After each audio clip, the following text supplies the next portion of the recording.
The Spade Kingdom arc sucks.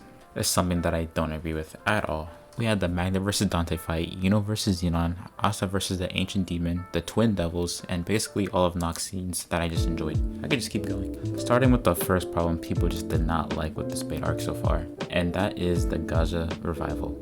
I can see why people would be mad about Gaja being revived after his sacrifice, which I liked a lot, and I was one of those people who was saying that Gaja is dead, he's not going to be revived. Then next chapter later, he gets revived. I was disappointed to see that Mimosa came in and revived Gaja, but to say that Mimosa healing Gaja is some kind of plot hole or ass pull is something I disagree with. Now it could be considered a ass pull, it could be, but Mimosa has been doing absolutely nothing for the past arcs. Don't even get me started on that frog dude she was fighting when Vonica and Noelle was fighting. Every time he came on screen in the anime, I was just so upset. But to her defense, she is a healer, not an attack mage. So her fending off that Dark Disciple was actually pretty impressive for her class. So to me, her healing Gaja is kind of like a redemption from what happened last time. It was also stated that maybe one day she would be able to heal any type of wound in the manga, so I guess that came true. Now me personally, I was a Gaja fan, so if he died, I would have definitely felt something. But I know that the community probably didn't even know Gaja's name or even how to pronounce it, and was upset that he didn't die. When if he was to die, they would have felt absolutely nothing, but that's just my take.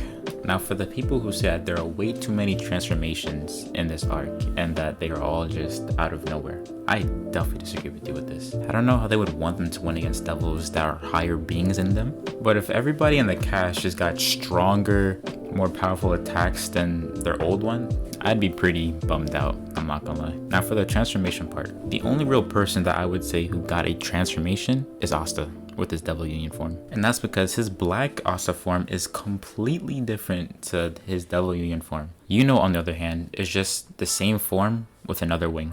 And it has been already shown that people can create weapons from their magic. So Yuno pulling out that bow and that halberd isn't really that special.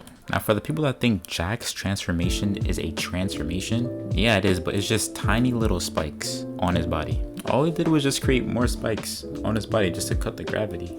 Now Nox transformations are actual transformation because each one of his forms is completely different from the other, unlike Yuno and Jack's supposedly forms. That's just my take on that situation. Now for the final complaint that I've seen a lot of people talk about, and that is also one-shotting all of his opponents. Out of the 3 people he fought so far, he one-shotted 2 of them.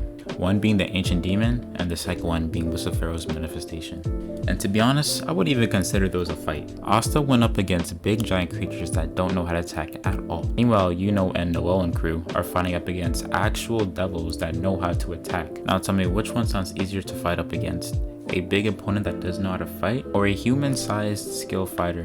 The obvious choice is the big opponent. But yeah, that's all I got for today. If you guys have any more issues that you guys had in the Spade arc so far, leave them in the comments below, and I'll try and comment to them. And yeah, peace.